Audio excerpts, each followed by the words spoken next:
Hi, everybody. Welcome. We're going to give you just a minute to join us and get settled. We have a big group coming today, so we want to give you an extra little while to make your place in the Zoom box and get ready for a really interesting conversation. I'm Julie Moose. I'm the Executive Director of the National Press Club Journalism Institute. And I thank you for all of you for making the time to be here today. And thank you to our moderator, Aly Colón, a friend, a former colleague, and Knight Professor of Media Ethics at Washington and Lee University. He will be guiding the conversation about write what you know, fix what you can, and love you hard.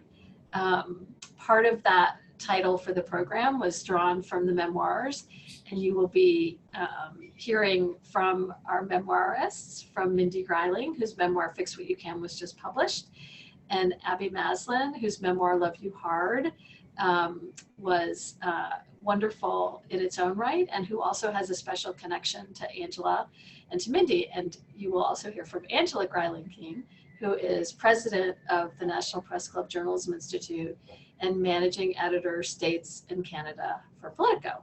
So this is going to be a very interesting and informative conversation, and we'll be eavesdropping on the first part of it with you among our panelists, and then we hope you'll join in by sharing your questions using the Q&A queue. And we'll be bringing those in the second part of the conversation. So again, welcome to all of you. Thank you for being here.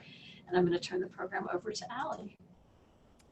Well, thank you very much, Julie. I really appreciate it. I feel honored to be moderating this discussion, and I really see it as a conversation that we'll be having with Mindy, Abby, and Angela, so that we can sort of bring out the kind of thinking and feeling, understanding that goes with telling a story about yourself and other people that are connected to it. So we want to be understanding and appreciating the dynamics that goes into this kind of work and these kinds of books that bring a reader into the life of someone else, and why that matters and why it happens. So again, this is really going to be something that I think we will learn from through the conversation that we have and through the things that we will learn from all of them. So welcome to all of you. I'm really excited about being part of this and glad that I have the honor to talk with you about this. So Mindy, let's come to you first about the book that you've just had come out, that you've written. And let me ask you, and others can chime in as well afterwards, about why would you want to write your own story? Thank you, Aly. Well, that's a good opening question, because initially I didn't want to write my own story. 7 years ago, a friend of mine just asked me, as long as I was newly retiring soon, to join a writing group. And I started out writing about when I was in 4-H in 3rd grade and different things like that. But quickly, I found that I was writing about our family and our son's mental illness, schizoaffective disorder. And by the way, Jim is on this program. He's listening in as well, so I'm really pleased about that. So I started writing, and pretty soon I discovered I was writing a memoir, and it didn't hurt that my writing group, everyone was writing a memoir. That was our niche. Well, that was great. So were you in particular have any feelings about moving in that direction, and what held you back at first, and then what propelled you forward? Well, actually, I quickly felt quite driven to tell our story, because there's lots of books about mental illness, but not as many about schizophrenia. It's kind of the last horizon. Depression is out there. Movie stars are coming out about bipolar disorder, but still schizophrenia is more, people don't quite know what does that really mean, other than what they see in movies. So I decided I would write about that. But what held me back was actually the fact that it was a memoir. I'm going to be on a program in a couple of weeks with a mystery writer who wrote an autobiographical mystery, but he had it be fictional characters. And I've had fiction writers tell me they would never write a memoir. You know, that's just too out there. They put them in a character and hide behind that. But I was worried about our son, you know, because he was the one, of course, that's the nucleus of this story. Even though mental illness affects everybody, Angela would tell you that as well. The details, the gritty, gory details are often about him. So I thought, I either have to get him involved, get him bought in early, or maybe this is just going to be for me, So I had him start reading chapters really early on. And I thought, in case he gets really mad, then I'm going to have to take that into consideration. But in fact, he enjoyed them, and he enjoyed them most when they were about him. Some of the chapters when I wrote about my legislative work, he thought those were boring and, wasn't as interested, read them dutifully, but the ones about himself, he really got engaged, and it facilitated a conversation with us about his struggles and his illness that we might not otherwise have had. Great. All right. That's helpful. Abby? Yeah, my process of writing a memoir, I guess, was a little different in that I was pretty open to the idea. The basis of my memoir is an event that happened to my family 8 years ago when my husband, TC, was brutally assaulted here in Washington, D.C. and left with a traumatic brain injury. And as a result, he had to start over. He had to relearn how to talk, and he had to relearn how to walk. And our entire lives really had to be reset as well. And very early on, people were coming to me saying, this would be such an interesting thing to be in a book, because I was doing a little writing about it. I was doing a little blogging at the time. And early on, I wasn't quite sure how I could see that coming together, but I have always been a huge reader of autobiography, even since I was a kid. I'm just hugely fascinated by people's inner lives.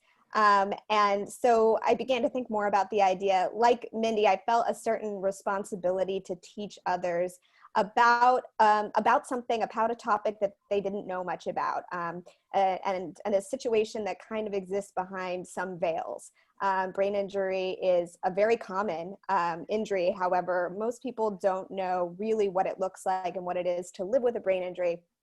And it's so different for every family who's going through that situation. So I wanted to be able to be really candid. I didn't feel like there were enough true stories about this transformation. And not only the injury itself, but how an event like this, an event of that magnitude, can redirect our entire course in life. And what a kind of incredible opportunity that is to reset who we are and what we value and what we hope to accomplish in the days that we have. And so I was a little less nervous about it, but like Mindy was saying, because my husband is really the central figure in this book, I felt very protective of him at the same time. I wanted to write something that was really in service and in honor to who he was and the struggle that he has overcome and the struggle that he continues to overcome as a result of his injury. So it's very cautious kind of work, I would say.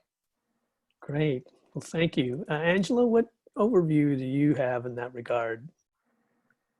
Yeah, well, I definitely don't have a memoir to write myself, but from reading both my mother's memoir as well as Abby's memoir, it's clear that what makes both of them successful is that they have a unique story to tell. And really, I think everybody has something unique. It's just a matter of looking for it.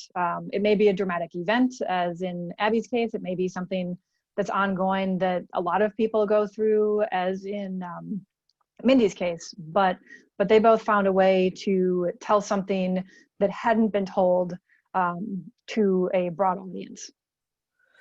Good point. And I had a question come up about the idea of a writing group and where you find one. Mindy, how did you find yours?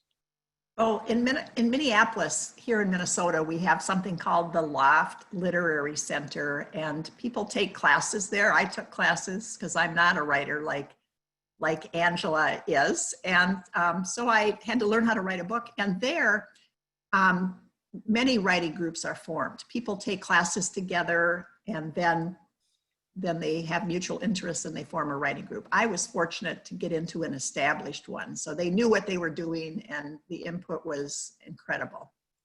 Great, great. Abby, were you part of a writing group, or did you go solo? No, I wish I had thought to try to be. And I am not a trained writer either. I am an elementary school teacher. And at the time that I started writing this memoir, I was a full-time caregiver to my husband. So I was really writing alone for most of the experience. But since publishing the book about a year ago, what's been interesting is that I have now found a large community of writers that I'm connected with. And I can see right now the value of that, particularly in terms of accountability, because to do this in isolation is really hard. It's hard to stay motivated. You're writing for hours at a time. You're looking back, and there are days you're like, this is terrible. Everything needs to go. We need to start over. And to have writing companions and to have readers that you trust that can give you that feedback, I think is a way of making the process a little easier and a little less discouraging. Great. Angela, do you have any suggestions in that regard? One thing I saw just seeing the process for my mother's book being written, I am an editor myself, but I edit, daily stories, not books or lengthy pieces. But the process that she used after she worked with her writing group on these individual, what turned out to be individual chapters, even though they didn't start that way, she had a group of beta readers, and I was one of those 2 years ago. So it was interesting. I've told her this already, but since I am a professional writer and editor, I was actually nervous to receive the book, not because of the content, but because I had never really seen my mom's writing, beyond Christmas letters. So I was like, I'm really interested to see what's in the book, but also like, what if it's terrible? What if I have to tell my mom that, she can't write and like, don't try to get a publisher for this. But fortunately it was not terrible. And here we are, and it's published. But I think having that process of a number of beta readers from a variety of places, me who's an editor, but also intimately familiar with her story. She had some other people who are professional editors and people with varying degrees of closeness or lack of closeness to the family. But seeing that part of the writing from infancy to a published book was really interesting. And later there were actual professional book editors involved also to bring the polish and help her dig deeper. Great. Another question I have is, when is the right time to write a memoir? When do you know that instead of keeping it in your head or thinking about it, that I'm going to do it? Is there some sort of catalyst or something that alerts you the fact that this is that time? Mindy? Well, I had always kept journals. So even though I wasn't a professional writer, I found a release in keeping these journals. And being the person that I am, everything is dated. All my photo albums are dated, my scrapbooks and my journals. So they turned out to be immensely helpful, even though they weren't intended as background or raw research for a memoir. But I just found such a release in that writing. And so when I went to this writing group, that's part of why I decided it was the right time to write about, what I'd already written about in my journal and try to put it into some sort of, stories. We started writing what we called islands, just little stories. And those are what ended up being chapters many times.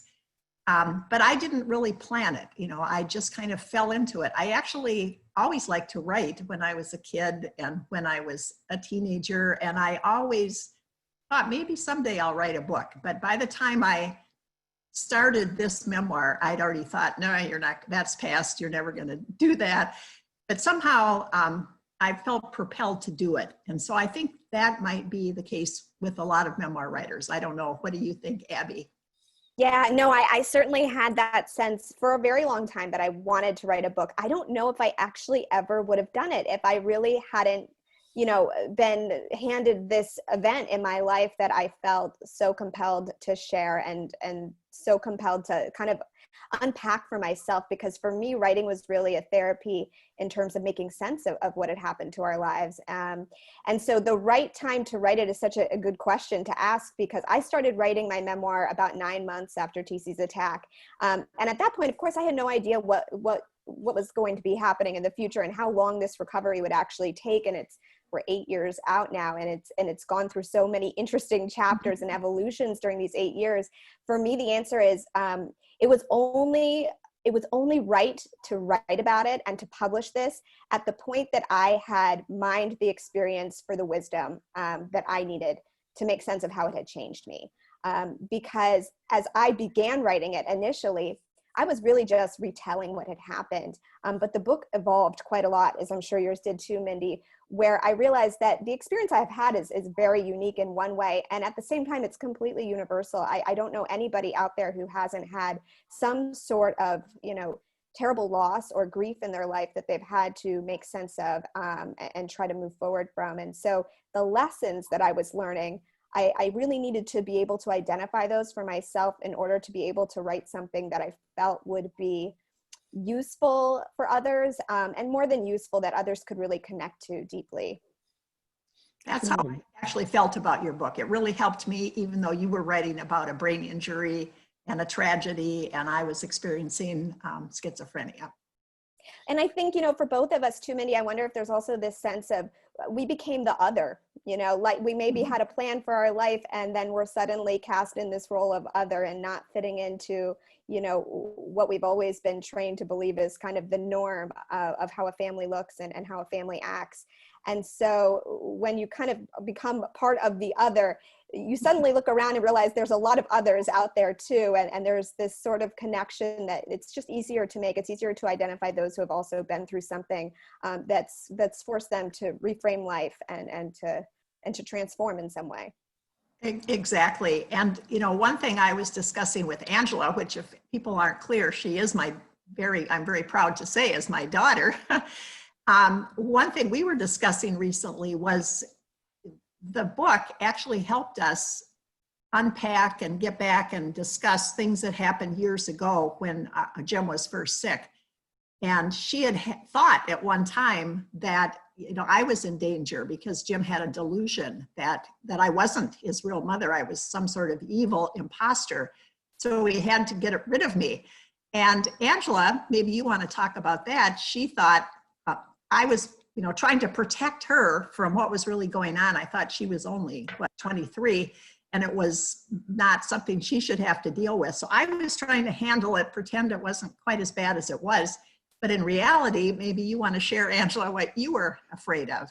Right. Well, when reading the book, so I live in Washington, D.C. My mother lives in Minnesota, so 1,000+ miles between us. So I'd at the time been worried that she didn't really understand the severity of what was going on. But reading the book, and that at the time caused me more angst. Reading the book, I could see that she totally understood what was going on, but just wasn't sharing that with me. So it's interesting, as a peripheral subject in her book, it was interesting reading from that perspective as well. The other point to the initial question on this from Aly that I would just add as a reader is one takeaway for me about both of these memoirs, and is applicable in so many things that people write, even a news story, is don't necessarily wait to write until there's an end. What is the end? If things keep going. Don't feel like you have to wait until there's like a bow tied around whatever the story is to write. Just pick an end and define that for yourself. That's great. That's really good feedback. And while I've got you, Angela, would you tell us the connection that you have to Abby and Mindy? Yes. In addition to being Mindy's daughter, my daughter was in Abby's 4th grade, class, in her first year back teaching after her husband had been injured. So when my mom was in the stages of writing and trying to figure out how to get a publisher for her book, I connected her with Abby, who had obviously successfully published a memoir. So they've gotten to know each other through that connection. Good. And one thing I did, which maybe a lot of viewers who are journalists would know, but Abby gave me some really sage advice, and there were like 3 things. She focused on really important things. I don't remember any of these, Mindy. This is great. Okay, I'm going to tell you. One of the most important ones then was to look for news that intersected with my story and then send in an op-ed piece. And I did that right after George Floyd, which of course happened here in Minneapolis. And I wrote about the police, and a lot of people are saying, defund the police, have the mental health system take care of mental health crises. And our families had to call the police, more times than we care to think about. And so I wrote about that and it got published. So thank you, Abby. It helped to highlight my book as well as educate the readers. Yes, which, I mean, it's a whole other conversation, but half of this is writing the memoir and then the other half is getting it out into the world, which is really hard to do. Yeah. Great. All right, so I've got another question for you all. Is how do you report on your own experiences and fact check them so that you're getting it right, as opposed to what you might remember that might be different from what actually happened? How did you address that? Well, I can go first because I mentioned earlier, I have all these scrapbooks. I had newspaper articles, photo albums where I had things I could pinpoint as to when they happened. And then being a legislator, I had there's the legislative library if you want to go back and listen to a speech you gave or what did you say in a committee hearing. And also, I write about my grandmother too, because she had schizophrenia as well. And I was, spent some time worrying that Jim would be, just like her, when in fact, in some ways, he had a much worse mental illness than she did. But she spent years in the Rochester State Hospital here in Minnesota. So I went to the the Minnesota History Center, where they have a lot of genealogy records and they have state hospital records. So I was able to look at what her doctors wrote about her. And so that helped to, do a little fact checking. But I would just say, I think also all memoirs are, how did the author remember them? So Angela helped me to get some things straight when she was a beta reader. She's already found a couple things in the finished product that she didn't get to see that she would have changed a little bit, but nothing, the meaning of the memoir is true. And you don't have to be like a journalist writing an accurate story with an editor like Angela with a fine pointed pen when you're writing a memoir, in my opinion. Yeah, Okay. I would agree. I didn't have journals to go to. I had some blogs that I had written, but I'm less reliable with journal writing. And so I was really, like you, Mindy, I was relying on my own experience, which I knew I could never tell anybody else's side of the story anyway, and nor would that ever be my place to. So I tried to use as many sources as I could, as I wrote it, but I was also terrified about getting things wrong. And every single individual in my book had the opportunity to read the passages that they were in before it was published. And so it was helpful to hear from some of those people ways that they maybe remembered it differently, or just inaccuracies that I had missed. And I'm also very grateful for copy editors who really went through every single line, questioned me on everything from, was really your yoga mat 84 inches long? That came up in line edits. And so I felt pretty confident by the end that it was as close as we were going to get, and that it would be impossible to tell something, 100% with 100% memory. It's just not possible. And actually that can be a real stopping block for writers when they are so consumed by, making sure that they have every single, quote from 30 years ago remembered, precisely. I think that can get in the way. And so I just tried to get it out first and then worry about that piece later. Yeah. Okay. Angela, you're an editor. What do you think about that element of the writing? One thing I noticed from the early version of my mom's book to the finished version is there, in the published version, there are a lot of quotes. And that's actually one thing I asked her after I started reading it. I said, to me, like, if you're going to use a quote in a news story, it better be written down and recorded. It has to be like totally accurate. So I said, hey, I noticed you have quotes from 20 years ago. How exactly did you do that? And she said that she did write some things down in real time in the memoir. And obviously some of it's reconstructed because it has to be. But it is different than a news story. Okay. All right. Just to shift a little bit, and that is, you're writing about a number of different people have a role in your narrative, right? How do you tell them, the ones that are closest to you, about what it is that you're writing and what you're writing? Is that challenging? And if so, how do you handle that? Any of you could speak to that. Well, like I said with Jim, we met, and usually in a coffee shop, I would trade a cup of coffee for him reading the chapter. And he enjoyed it, we enjoyed it, and I was nervous that first time, but each time I became not nervous because I could see he was going along with me writing this. He wasn't saying, time out, don't write this. He was instead helping and wanting it to be right. My husband is mellow, and so he didn't read it until practically the end. He said, whatever you're gonna do, you're gonna do. I was worried about Angela too, because she's in the peak of her professional life and doing very well. And there's still some discrimination left in the world. And so I thought, well, what if she doesn't want to hear about this? I don't think she's probably had any negative feedback, but it was in my mind. But also the fact that journalists are cool, calm, collected, and don't let their emotions get in the way of things. But yet in one scene in my book, she's crying uncontrollably. So I thought, what is she gonna think about that? It was when she was much younger. Of course, she never cries anymore, right, Angela? But it's, I thought that's, people's images that I'm taking the liberty of writing about is very sensitive. And so I was worried about that. And she didn't read it until she was a beta reader, and I'd written a lot of this stuff. So I was really relieved when she did say the book is not terrible. Good. Another thing sort of tied to this is, you may be writing, obviously you're writing about different people as well. And in those instances where it's dependent upon memory, some things might be wrong.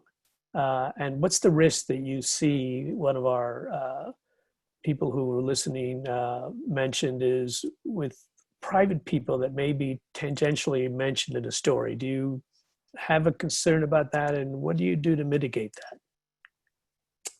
I can answer that in terms of some of the people in my life who are more private. I think that the people I was most concerned about are my in-laws, who are very private people and are intentionally so, and had a lot of fear about me writing a memoir about their son.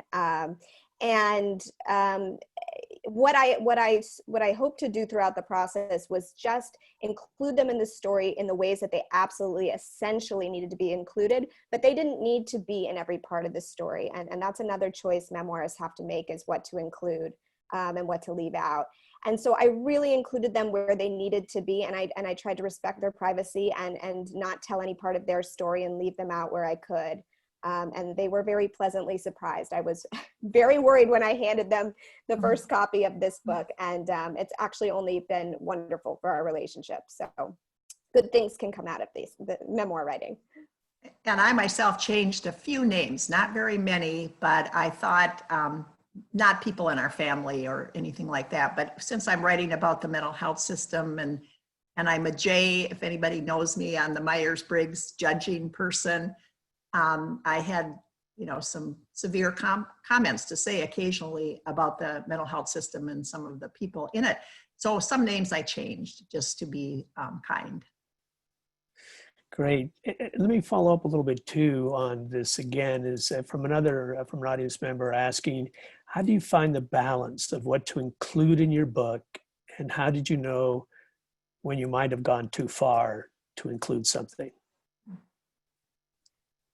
Well, some people may, when they read my book, they will think it's quite graphic. And I think in Abby's case, that would be the same. But I think some details were important for readers to realize just how, dire some of these circumstances are. I don't think you can candy coat everything and write a story from the heart. But having said that, believe it or not, when you read the book, I did leave out some things that I thought would not be appropriate in terms of what Jim might think about what I had written. So it's just a balancing act. And then of course, any new author, or any author maybe, but certainly a memoir writer, writes too much to begin with. And I hacked off probably 40% by the time I started editing. But if you don't write that whole block of granite, as one of my editors told me, you'll never find the beauty inside. Abby? Yeah, no, I would agree. I wrote hundreds of pages that will thankfully never see the light of day. But that was also a practice for me in figuring out what was the real story I wanted to tell. Because this wasn't my life story. It isn't an autobiography in that sense. This is a very kind of concentrated chapter of my life. And so just figuring out what needed to be there as an essential way of connecting to the authenticity of the experience. I mean, that was tricky, and it involved, like Mindy said, a lot of writing and then not including. But like Mindy also said, there were some things that I thought about including that maybe would have enhanced the story in some ways, but ultimately I felt were too private to include. And I think once you've been through that experience as a writer, you start to read memoirs wondering what isn't the author telling here, because there are some really, important choices that have to go into figuring that out. And some of the things the editors, even I thought I'd taken out when I'd gone too far. One of my last editor took out, for instance, I was writing about myself, and I was, believe it or not, there are funny things about serious mental illness as well. And I was with a friend and we were sharing something really funny. And I said, I laughed so hard, I almost wet my pants, and he took that line out. He thought that wasn't maybe dignified enough for me. I'm not sure, but it would have been fine for me. So, there are some things like that about other characters that editors help if an author has gone too far. Good. The other thing I wanted to ask you too, did any of you have to deal with some ethical dilemmas when you were writing? And what were they, or an example of it, and how did you deal with it?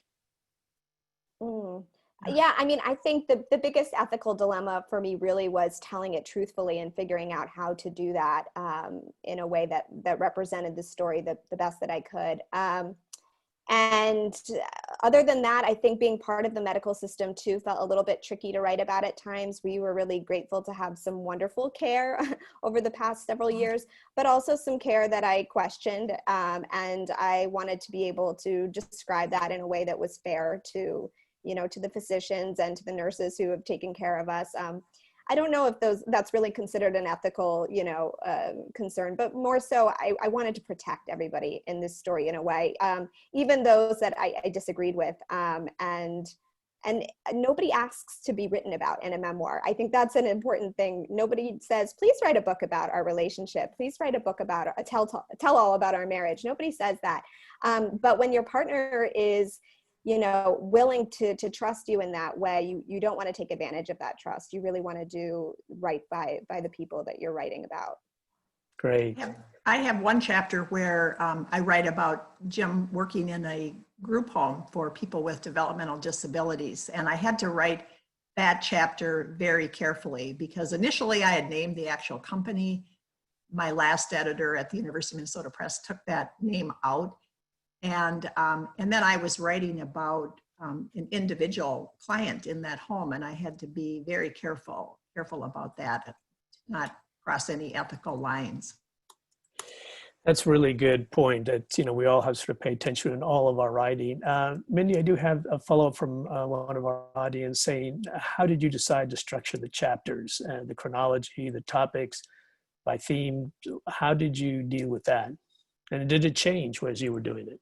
It definitely changed. I just started writing islands. I had taken a class at the Loft Literary Center, and one teacher said, just start, no matter what you do, just start. If you can't ever get done if you're waiting to have everything right. So write what's called an island, and it's just a story, something that starts out with an opening, an action, some kind of reflection as you go along, and then set up for the reader to want to write more. It's SARS, that's called.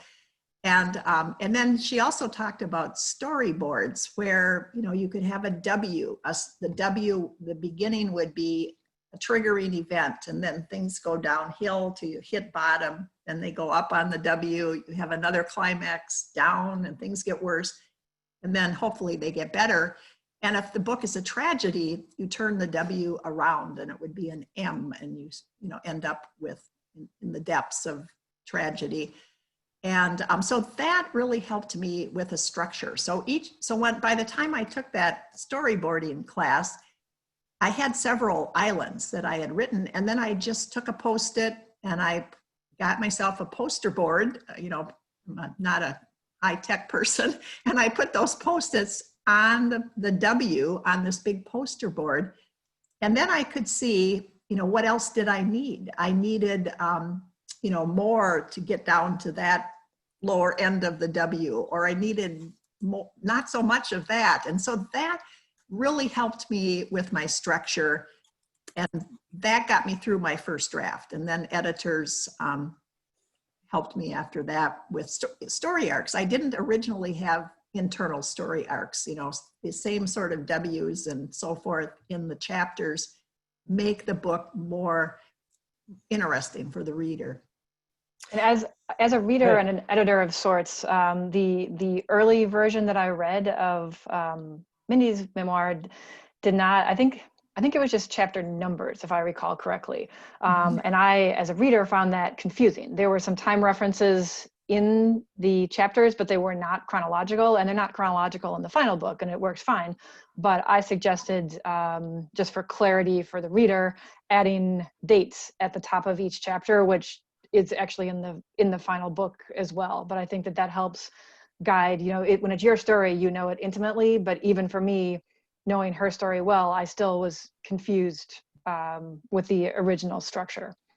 And interestingly, your Uncle David, who was a beta reader too, and also a newspaper editor, said the same thing. So I got that date assignment from two of my beta readers who are editors, journalists.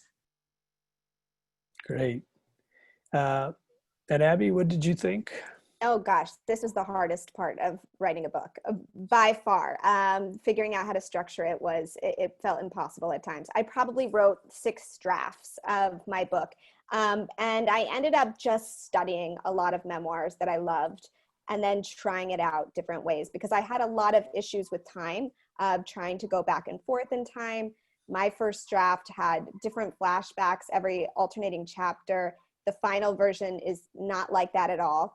And so I really ended up just choosing one book that I adored the structure of, and then trying to use that myself. And that book was actually Wild by Cheryl Strayed. Oh, that's a wonderful book. One of my favorites, absolutely. It was used as an example in one of my classes at the Loft because it's so well written and so well structured.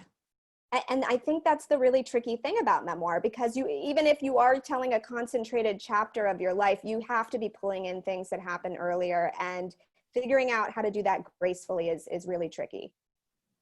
And my initial book, I wrote it in first person because it seemed more in the moment. It's what I wanted the book to be. But my last editor said I had to change it to past tense so that I could do what you're talking about, Abby, put in more of little vignettes, even if it was just a sentence or a paragraph of something that happened earlier that then, or later, you know, when you're writing in first person, you can't write about what's happening later that maybe won't appear in the story again, but you want to conclude it at that point.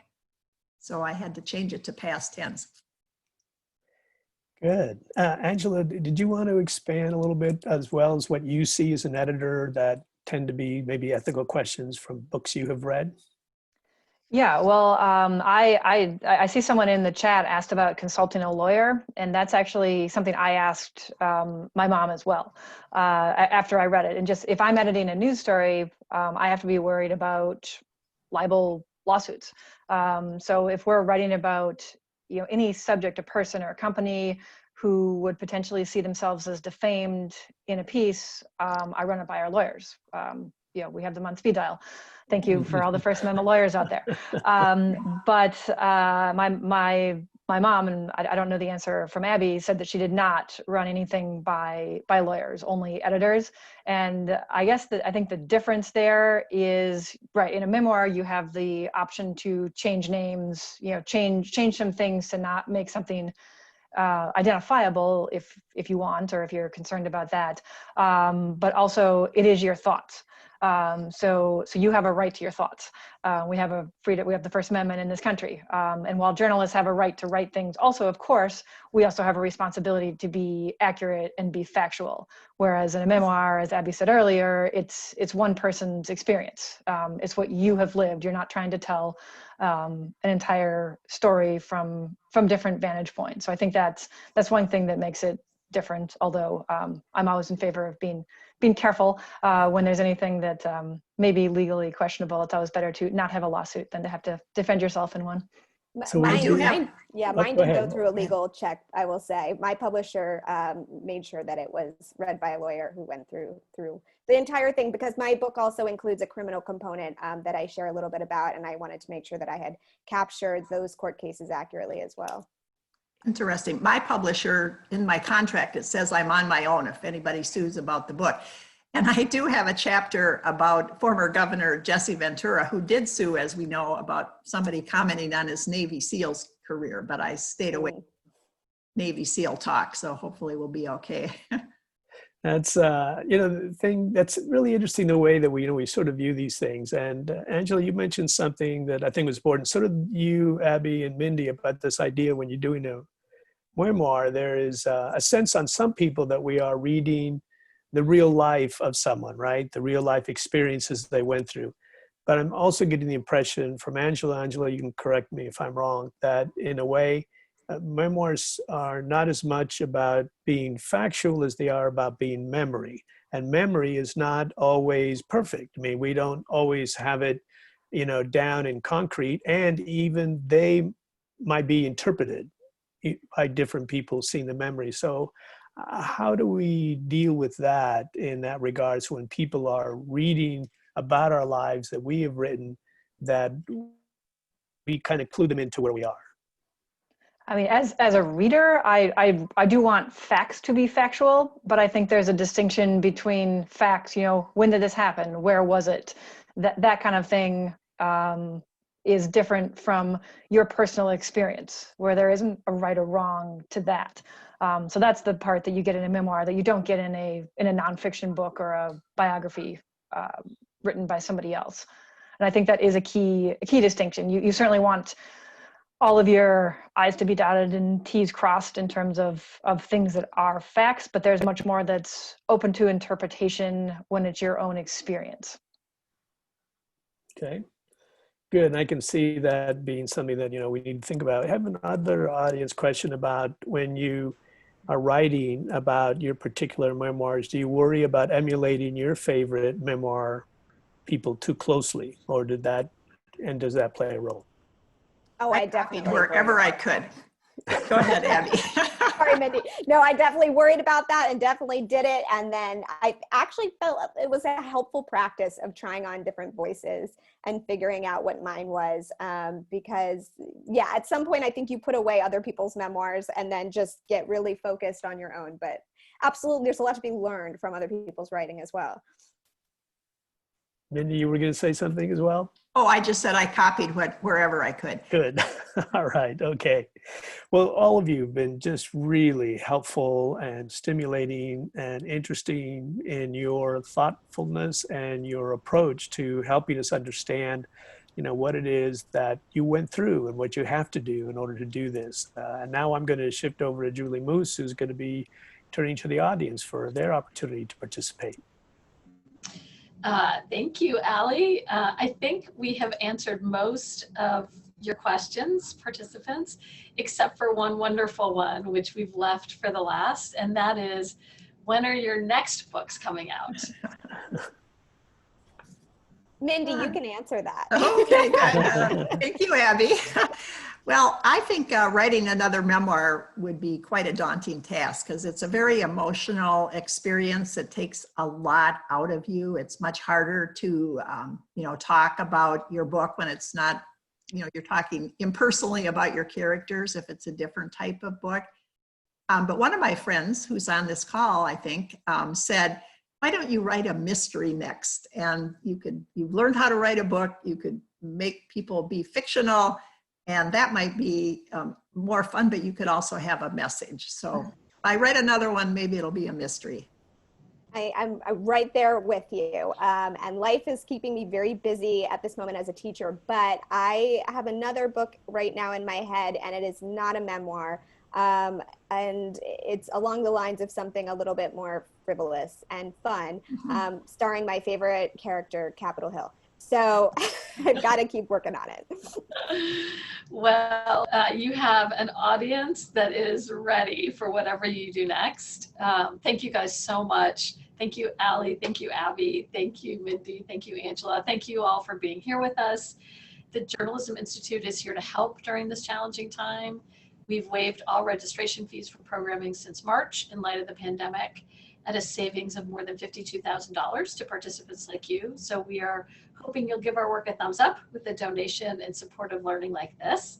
And we hope you'll complete a survey about your experience so we can design programs like this one that you and other journalism writers need most. So you'll receive links to do both in an email shortly, along with a link to the recording of this program so that you can re-watch it and retain your favorite parts. So again, thank you all so much for being here. Stay well, and we hope to see you again soon. Thank you.